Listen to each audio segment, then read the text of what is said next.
My dear students, in today's class, part number 3, third lecture on acids, bases and salts. Already we discussed strong acids, weak bases, weak bases in the previous class. And today we are going to perform experiments on the board whether the given solution can conduct electricity or not through it. That is the experiment you have to perform with the different solutions. So today you have to deal with the experiment to show the flow of electric current through different solutions.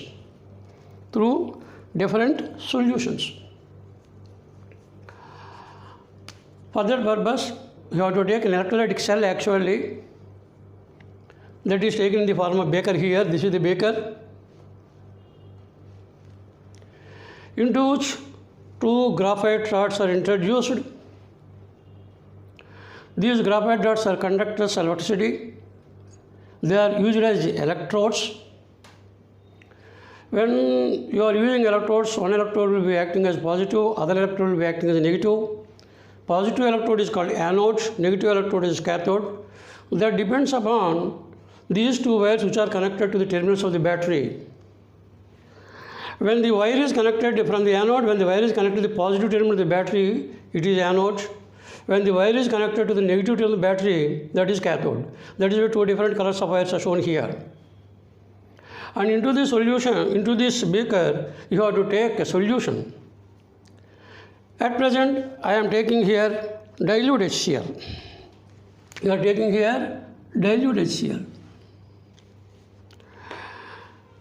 Later we will discuss what is meant by dilute HCl, what is meant by concentrated HCl. That is separate part, of course. The time permits, we will discuss that also.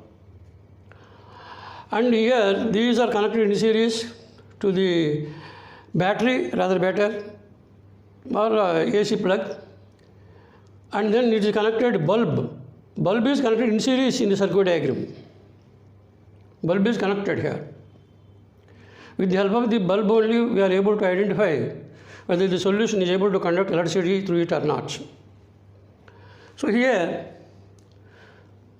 when we are taking dilute HCl, solution is dilute HCl. That means HCl aqua. HCl aqua.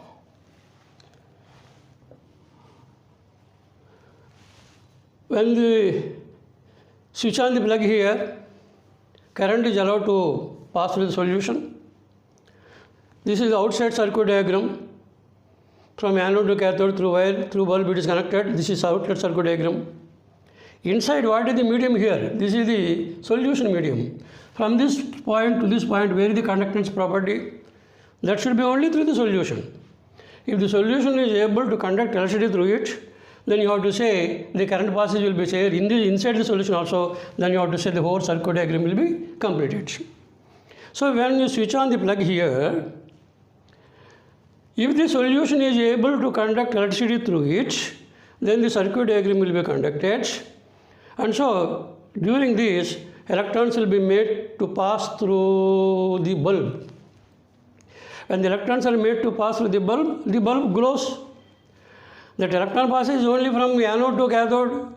Anode, electrons are liberated. Here they will be coming here through reaching the cathode here. And so the electron passage will be from anode to cathode, outside the circuit. In physics, you will learn this matter that current flow is quite against to flow of electrons.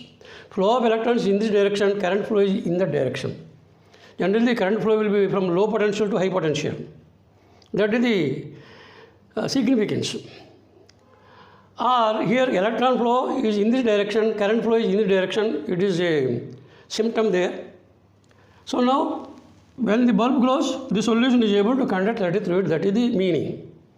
And you are applying here dilute HCl solution, checking there with bulb. Here bulb glows brightly bulb glows very brightly.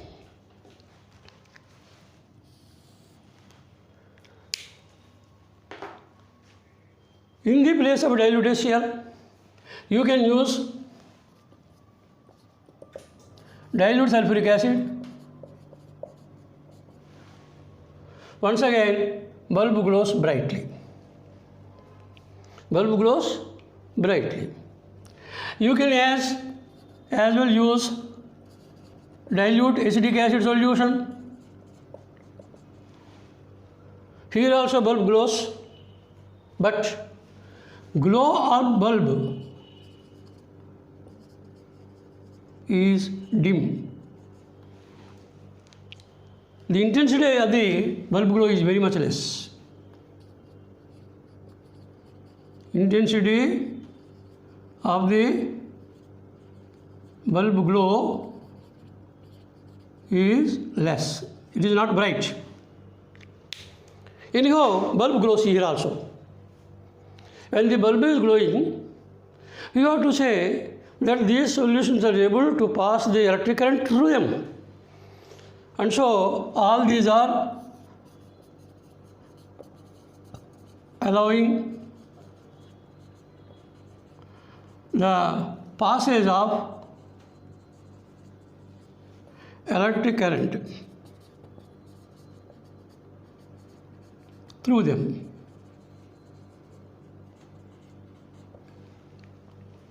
So they are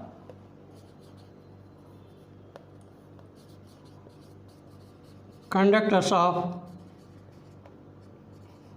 electricity. They are electric conductors. But here, when the glow is bright, glow is dim, there is difference in between these two. In what way you can interpret the difference? When the glow of the bulb is bright, bulb glows brightly means strong acid. Bulb, glow of the bulb is dim, it is weak acid. In that way, you have to recognize the glow of the bulb strong acid, glow of the bulb bright, glow of the bulb is weak, that is weak acid.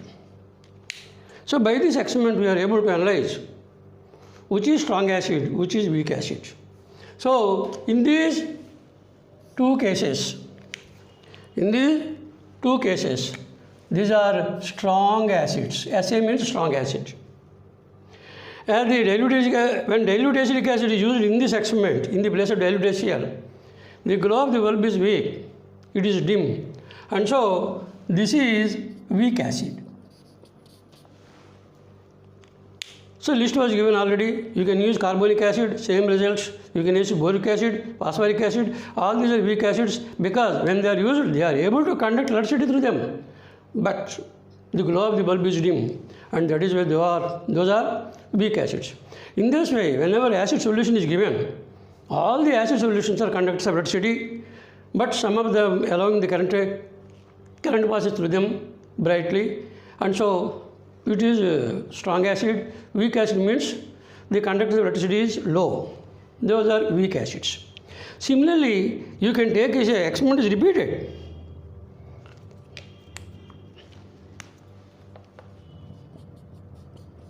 Experiment is repeated with dilute NaOH or dilute KOH.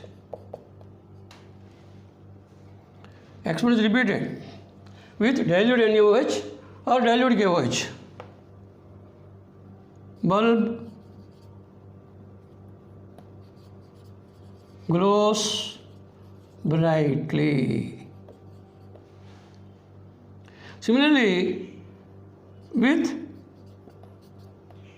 NH4OH, The same experiment is repeated with NH for OH.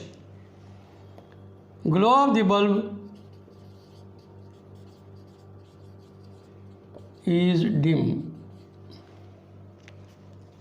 So here NH for OH, glow of the bulb is dim, KOH or NaOH, glow of the bulb is bright. So even bases also, they are able to conduct electricity through them. If you take dilute NaOH, dilute KOH, these are treated as strong bases because those are able to conduct electricity through them efficiently. NH or OH, or even you can use magnesium hydroxide, calcium hydroxide, etc. But they are not partially, they are only partially soluble. That is, it is better to take ammonium hydroxide, which is more soluble, but it is a weak base. So glow of the bulb is dim. So this indicates that it is a weak base. WB means weak base. So what is the conclusion? Here, what is the conclusion? Dilute acids or bases, strong or weak, are conductors of electricity. What is the reason for it?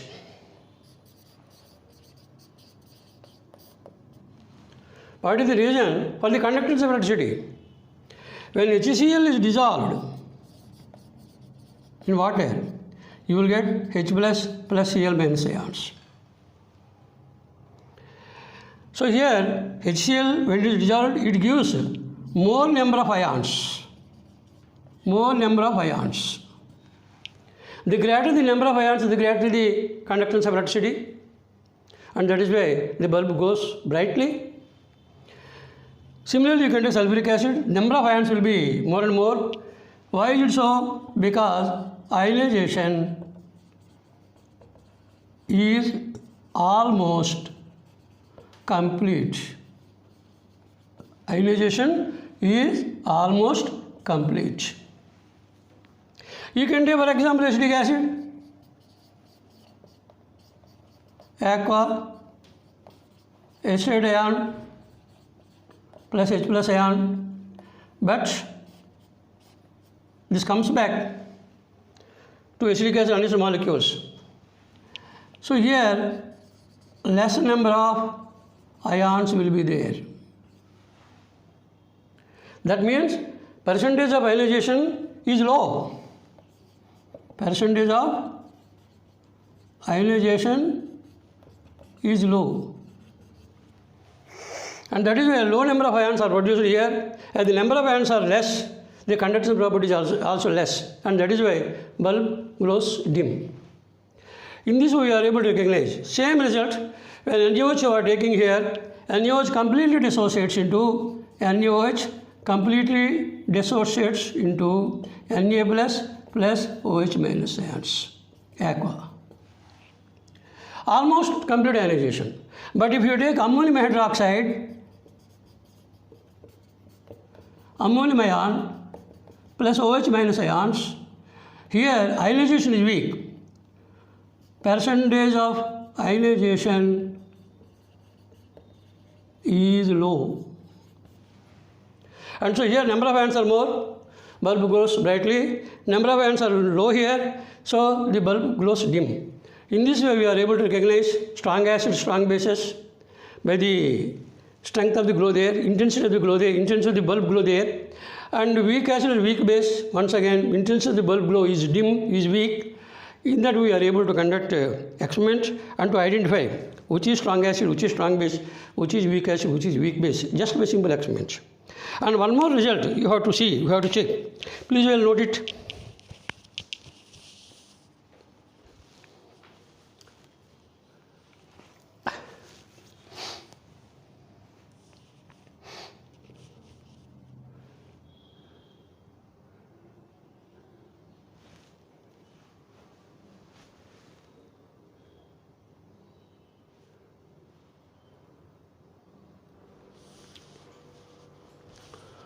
Now let us repeat the experiments with ethyl alcohol solution. Ethyl alcohol, though organic, it is completely soluble in water due to hydrogen bonding. Glucose or sucrose, cane sugar you can take, that is also completely soluble in water. That is also only due to hydrogen bonding. That is exceptional cases. And you are taking the aqueous solutions of these organic substances. Repeat the experiment here. In the place of dilute HCl, you can take either ethyl alcohol solution or you can take glucose solution here. Repeat the experiment. What happens here? What is the observation? Observation. What is the observation here? Bulb does not glow. Bulb does not glow. What does it mean? The circuit diagram is not completed here. That means there is no flow of electrons in the outer circuit. And so the bulb, the electrons are not flowing, it doesn't glow. That means these solutions are not allowing the passage of current through them. And so these are non-conductors of electricity.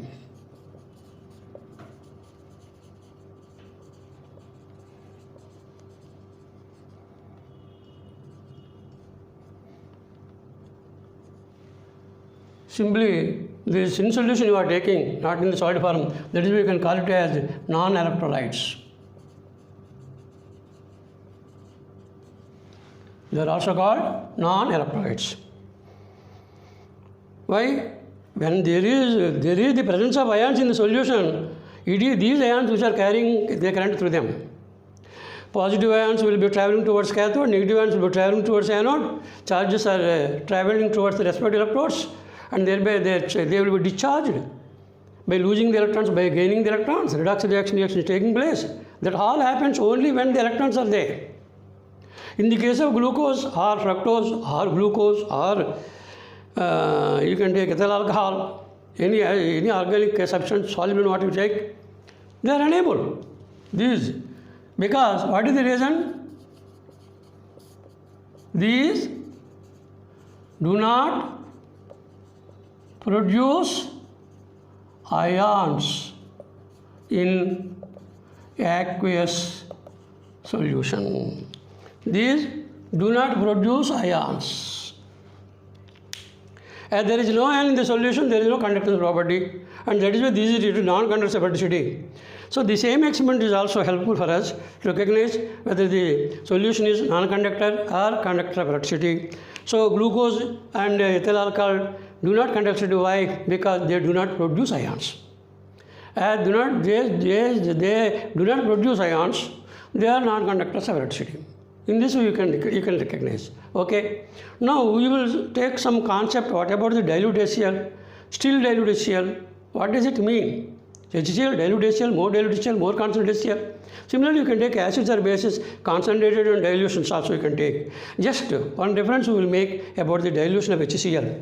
Okay. Please meanwhile note it.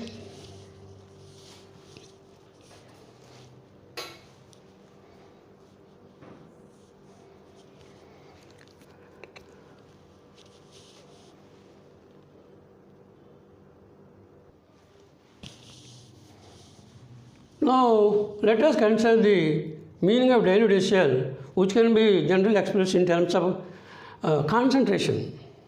The concentration of the solution will be expressed in terms of molarity, in terms of formality, in terms of normality. Generally, we will use molarity and normality in the case of solutions. At this stage, it is sufficient if you learn molarity. So, whether it is dilute or concentrated, that can be expressed in terms of molarity. Now, I am taking here HCl. Just 3.65 grams of HCl I am taking. This is the beaker in which 3.65 grams of HCl is taken, and water is added slowly. Total volume is equal to 100 ml. That means you have to take 3.65 grams of HCl in a beaker, add small drops of water, small amount of water, stage by stage. You should not add water directly at a time. Lot of heat will be obtained. Explosion may take place.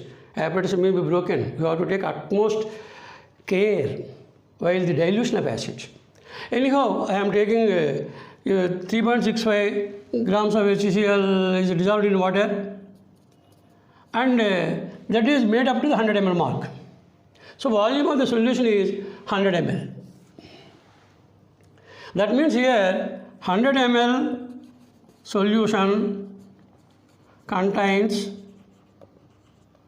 3.65 grams of HCl. Okay. Now do one thing.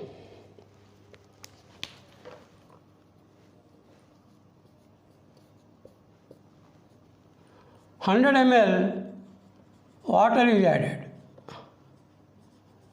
to this. Then what about the total volume? Total volume is equal to 100 plus 100, 200 ml. But the amount of HCl is not changed. So now in this case, 200 ml solution contains same weight of HCl. Here when particular solution you are adding water, addition of water to the solution is nothing but dilution. Addition of water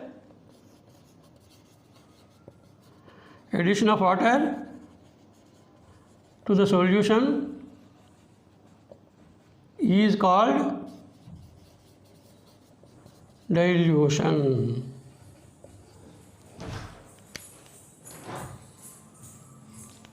It is called dilution. Addition of water to the solution is called dilution. As the dilution is increased, the amount of HCl that is present per unit volume. And so if you take 100 ml here, half the weight will be present there. So weight of HCl present in particular volume of the solution is decreased as the dilution is increased. And here we will express number of moles. Number of moles is equal to weight in grams by GMW. And here in this case, diluted HCl, 3.65 grams is taken. Its molecular weight is 36.5 grams. Molecular weight of HCl is equal to 36.5 grams. So this is equal to 0.1 mole. Mole is a number. 0.1 mole. 0.1 mole is present in 100 ml. 100 ml solution contains 0.1 mole. Solution means here solvent plus solute is equal to solution. And here solvent is water, solute is HCl. So you are getting here HCl aqua solution. Now 100 ml of HCl solution contains 0.1 mole. Generally we will make the volume of the solution fixed, that is 1 liter. Generally we will take here 1 liter, 1000 ml means 1 liter. Solution contains how many moles? So number of moles is equal to, in 1 liter, solution is equal to 1. Number of moles in 1 liter solution is called 1. Number of moles present in one solution is called molarity. This is called molarity. Number of moles of the solute present in 1 liter solution is called molarity.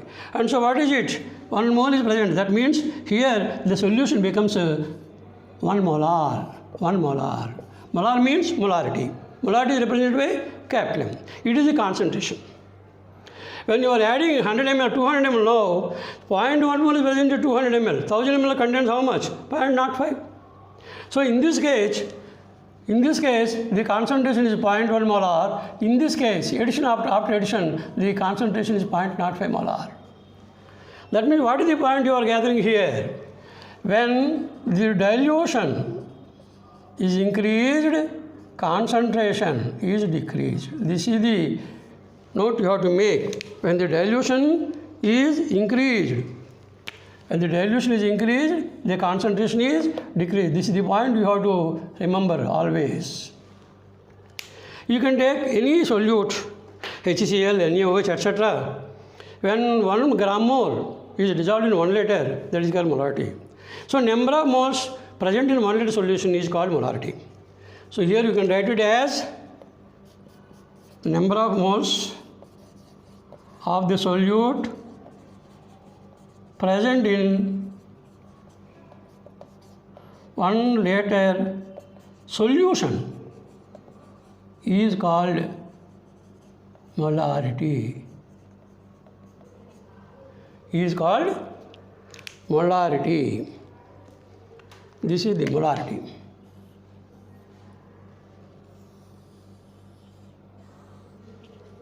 This is the definition of molarity.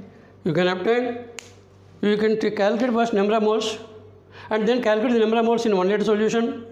What is the value obtained? That value is nothing but molarity. Molarity is indication to express the concentration of solution. Apart from that, you can use molarity, normality also. Anyhow, whenever dilution is increased, the concentration is decreased. When the dilution is increased, number of ions will be increased. That is also one more point. And so we will take here dilute solutions of acids or bases. There will be more number of ions generally. Number of ions will be convenient to express here. And so we will get the conductance property easily. Bulb glow, dim or bright. Basing on that, we can easily categorize weak acids, weak bases, strong base, etc. And this is the concept you can develop about the dilution of HCl. Dilution is increased, concentration is decreased, concentration is expressed in terms of molarity. It is a parameter. Molarity is equal to this one. Okay. So this is all about the concentration terms for the dilution terms, etc. for different solutions. Okay. With this, I am completing this one. In the next part 4, we will discuss some other property of the acid and base also. Here we discussed acid and base also. Okay. Thank you very much for your kind watching of my video. Thank you.